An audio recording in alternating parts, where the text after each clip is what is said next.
ഇന്ന് ലോക ബാലവേല വിരുദ്ധ ദിനം. സുരക്ഷിത ബാല്യം ഉറപ്പു നൽകേണ്ടതിന്റെ പ്രാധാന്യത്തെപ്പറ്റിയാണ് ഓരോ ബാലവേല വിരുദ്ധ ദിനവും ഓർമ്മിപ്പിക്കുന്നത്.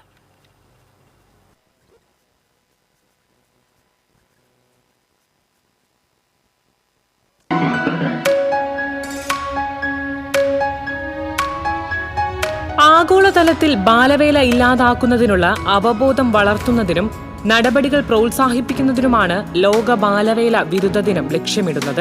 ഐക്യരാഷ്ട്ര സംഘടനയും ഇന്റർനാഷണൽ ലേബർ ഓർഗനൈസേഷനും സംയുക്തമായി 2002 മുതലാണ് ആഗോളതലത്തിൽ ബാലവേല വിരുദ്ധ ദിനാചരണം ആരംഭിക്കുന്നത്. 5 വയസ്സിനും 17 വയസ്സിനും ഇടയിലുള്ള കുട്ടികൾക്ക് സുരക്ഷിത ബാല്യം ഉറപ്പു നൽകേണ്ടതിന്റെ പ്രാധാന്യത്തെപ്പറ്റിയാണ് ഓരോ ബാലവേല വിരുദ്ധ ദിനവും ഓർമ്മിപ്പിക്കുന്നത്.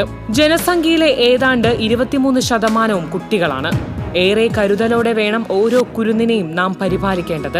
ഇന്നും നമ്മുടെ സമൂഹത്തിൽ കുട്ടികൾ അനുഭവിക്കുന്ന ശാരീരികവും മാനസികവുമായ വെല്ലുവിളികൾ ഏറെയാണ്. പാഠപുസ്തകം കയ്യിലെടുക്കേണ്ട കുഞ്ഞുകരങ്ങൾ പണിയായുധങ്ങൾ കയ്യിലെടുക്കുന്നതാണ് ഈ നൂറ്റാണ്ടിന്റെ ഏറ്റവും ദയനീയമായ കാഴ്ച. കുട്ടികളുടെ സംരക്ഷണം അത് നമ്മൾ ഓരോരുത്തരുടെയും ഉത്തരവാദിത്തമാണ്.